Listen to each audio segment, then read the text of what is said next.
the reason you don't stick to it.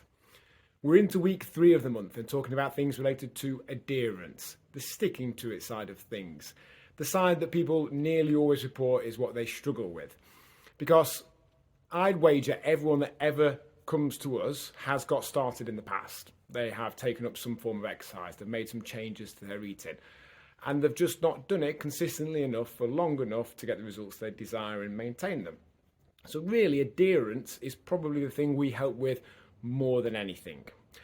And from my experience, 10 years of doing this and 20 years in the fitness industry, there's one particular mindset, way of viewing things, belief that nearly always underpins our struggles with adherence.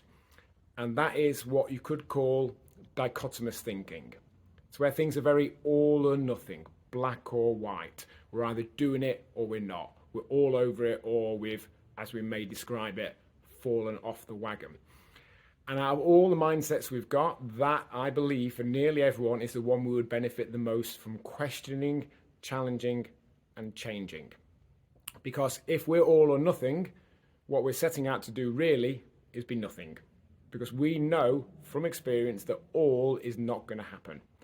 If we create this version of what we need to do that is so full on that we can only maintain it when our motivation is high and when the stars align and when things are going relatively easily for us, then we're just asking for it to be derailed when that motivation wanes a little bit and when life just starts to get in the way.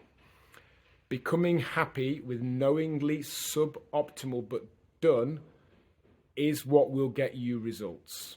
We need to question these beliefs that we have, these stories that we tell ourselves about how it's not worth doing one workout per week, or how if we're eating out we can't eat well, or at least well enough to create an average for the week.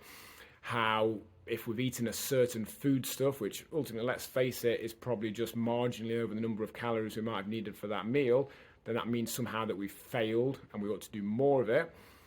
If we can question those beliefs, because that's what they are, they're not facts. If anything, they are fiction. They're the exact opposite. It's proven that that first workout of the week is most beneficial. It's proven that an average calorie deficit over the course of the week will take us in the right direction, irrespective of how we feel about whether certain foods are good or bad, or certain behaviors are naughty or good. We can do that. No matter what we tell ourselves, we can do some exercise each week. We can make an average bunch of decisions across the 168 hours that put us in calorie deficit or maintenance. We can generally aim to get plenty of vitamins and minerals and nourishment from our food. And questioning that all or nothing, black or white, dichotomous thinking mindset is, I guarantee you, the thing that will benefit you the most. So next time you catch yourself thinking those things, recognize that it's a story. It's not a fact, it's fiction. It's just something we're telling ourselves to justify our future decisions, and our past decisions and how we feel about a certain situation doesn't have to have any bearing whatsoever over the decision we make and our ability to create an average in the week that will take us in the direction that we want to go in.